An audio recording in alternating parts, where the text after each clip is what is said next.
Assalamu alaikum урматтуу замандаштарым, мекендештерим, кесиптештерим, сапарлаштарым.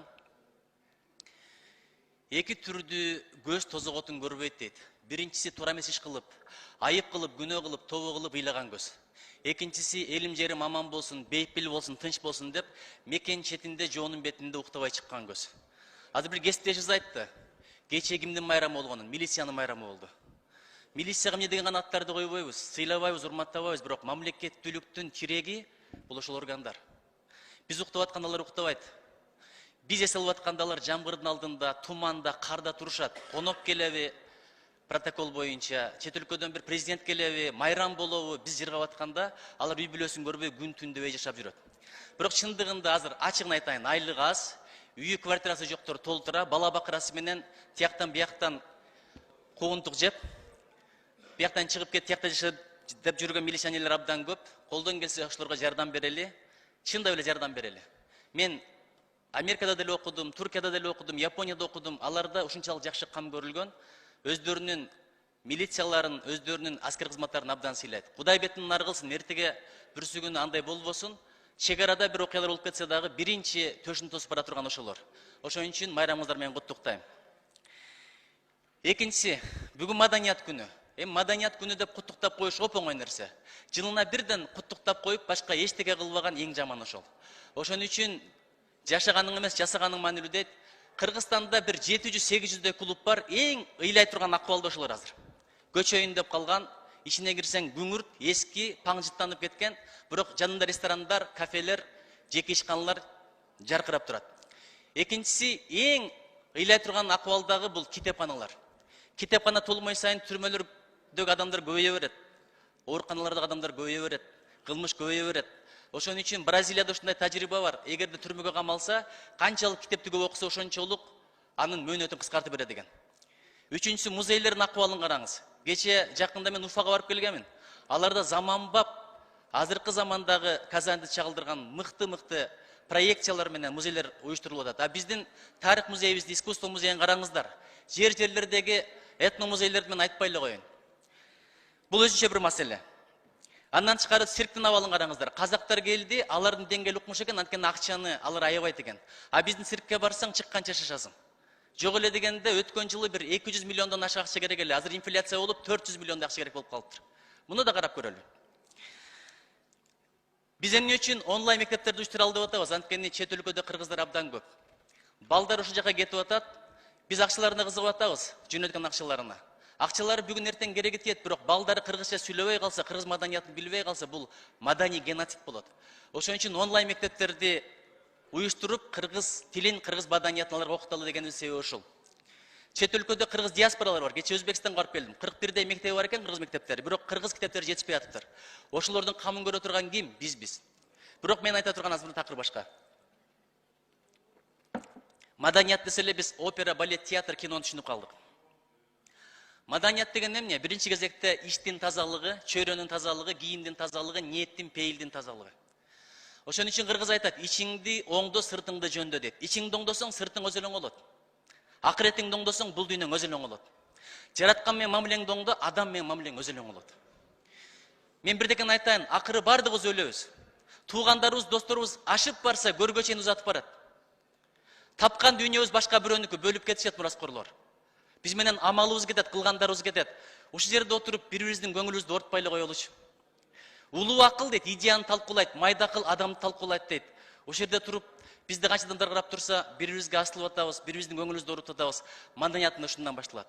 Колуңдан, тилиңден пайда жетсин, пайда жетпесе жок дегенде зыян жетпесин, мына ушул маданият. Адамдардын көңүлүн көтөр, бул колдон келбесе жок дегенде көңүлүн чөгөрбө, ошол маданият. Аркадан жакшы сүйлө, бул колдон келбесе жок дегенде жаман сүйлөбө, ошол маданият. Технологияны өнүктүрүш керек, бирок маданиятты сакташ керек. Биз маданиятты сактаганга чоң салым кошпой атабыз. Салыштырып көрүңүздөр, Өзбекстанда кандай программа бар? Руханий жаңыруу деп, Казакстанда кандай программа бар? Канча акча которулат? А бизде болсо өлбө жаным өлбө деген тармак ушул маданият. Анан дагы бир нерсени айтып коеюн. Өткөндө бул жерде туруп бир депутатыбыз айтты. Мамлекет башчысын сыйлоодогу маданият, динде ушундай айтылган деп. Мен эми дин алымы эмесмин, диний билимим дагы жок. Бирок маалыматтарды карап көрдүм, ошондой нерсе бар экен. Чындап эле мамлекет башчысын сыйлаш керек экен. Мамлекет башчысы мындай турсун, бюросага башчы болсо, колу буту кесилген кул болсо дагы айтканын аткар, ошондо береке бар деген бир ушундай постулаттар бар экен. Биз чындыгында ар бир президентке шылдың аттарды койгонбуз.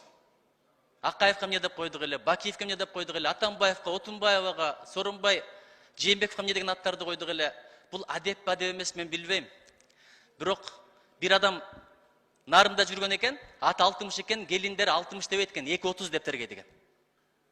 Кыргыз улууну атын атабайт эле. Дүйнөлүк протоколдо да ушундай, мистер президент, мистер министр дейт. Биз болсо атасынын, анан өзүнүн бешигин терметип койгонсуп, атын отчествосын айтып атабыз. Бул керек болсо орус маданияты эмес, бул советтик маданият. Башка дүйнөдө мындай нерсе жок. Акырын өзүбүздүн маданиятка келели. Бирок бир деген айтып коеюн. Сыйлоо менен кошоматтын айырмасы бар. Боштук менен жумшактыктын айырмасы бар. Катуулук менен бекемдиктин айырмасы бар. Сараңдык менен сарамжалдуулуктун айырмасы бар. Ысырапчылык менен берешендиктин айырмасы бар. Эгерде бир акыйкатсыз же туура эмес багытта кетип атса, ошону бетин айтып койбосоң, жумшак жол мененби, маданияттуу жол мененби, анда сен тилсиз шайтансың деген да жери бар экен. Азыр абдан татаал чечимдер алдыбызда турат. Кемпир-Абад боюнча чечим келди. Кечээ мен ошон үчүн добуш берүүгө катышкан жокмун. Бул менин маданияттуу түрдө протест билдиргеним болчу. Бирок бир сөз бар экен, эгерде акыретте бирөөгө соогуңду бергиң келсе, анын күнөөсүн алгың келсе, жаманда, жалган жала ажап деп, Кудайга шүгүр 2 күндөн бери мени катышыптыр, кворум кылып бериптир деп жалган жала жаап атат. Ошолордун баарыгына чоң рахмат. Эгерде ким ошолордун арасынан баштап берген болсо, мага келиңиздер, 10 000 сом белегим даяр. Рахмат сиздерге. Ошол жалган жалаңыздар үчүн. Мен президенттен чындап суранам. Мамлекет башчыбыз адашпасын деп дайыма тилек кылам. Ал адашса бардыгыбыз адашабыз. Кемпир-Абад боюнча акта дебем, көкта дебем, туурада дебем, туура эмес дебем. Бирок бир сураныч. Кичине жок дегенде 3-4 жылга мораторий кылбайлыбы? Анткени бул чечимди кабыл ала турган бизбиз, эртеге тарыхта кала турган бизбиз. Барып көзүм менен көрүп келмей сайын, документтердин бардыгын менен таанышып чыкмай сайын, ошонун чындык менен канчалык дал келет, ошону сверка кылмай сайын, берекелерим, чын-чынына келгенде чечим кабыл алыш абдан оор экен. Ошол үчүн ушунча адамдардын жүрөктөрү ооруп атат. Түшүнүп атабы, түшүнбөй атабы, балким алардын позициясы туура эмес, бирок канча адамдардын назарынан калып туруп, ушул чечимди кабыл албай эле коелучу. Мен суранат элем, мамлекет башчысынан маданияттуу суранып атам. Биз шайладык эле, биз колдодук эле, дагы да колдой эле саятыңызды. Урматтуу биздин мамлекет башчыбыз, атыңызды айткан жокмун, көрдүңүз. Ушул өтүнүчүмдү 2 кылбай бир карап көрсөңүз. Анан ошого айтчу экен, жамандасаң өзүңдүн атаңды, апаңды жаманда, акыретте соогуңду ошого бер деп. Мен чындыгында бир сын айтканда мактангым да келбейт, актангым да келбейт, даңтангым да келбейт. Бул дагы билген кишиге чоң, өтө чоң маданият болуп эсептелет. Эми дагы бирдекен айтайын, бүт балекеттин бардыгы суздуктан болот экен, көңүл бөлбөстүктөн, же болбосо аша чабуудан болот экен. Ушул жерде иштеп атабыз, эл журт бизге батасын берди. Аша дагы чаппайлы, кайдыгер да болбойлу. Анткени кайдыгерлик бүт балекеттин тамыры. Досумдан коркпойм деп ашып барса, атып кетет дейт. Душмандан коркпойм, ашып барса сатып кетет дейт. Эң коркконум кайдыгерлик дейт. Кайдыгерлер бар үчүн аткандар бар, саткандар бар. Ошон үчүн кайдыгер болбойлучу. Алдыга жылалы, эми отура беребизби, тынччылык болсун деп туруп эле кол көтөрүп кете бербейли. Тарых өзүнүн баасын берет. Жашаганыбыз өтөт, жасаганыбыз калат. Аркабыздагылар, кечээ мен Коршубек Акназаровдун юбилейине Таласка барып келдим. Канчалык эл журт мактайт, сыйлайт, урматтайт, анткени өзү кетти, бирок жасаган амалы калды. Ошон үчүн кадамыбыз, амалыбыз Жаратканга жаксын, Кудайым колдосун, коргосун, жолдосун, жүрөктө иман, жүздө нур болсун, арабызга ынтымак берсин, бардыгыңызга ийгилик, береке тилейм. Чоң рахмат.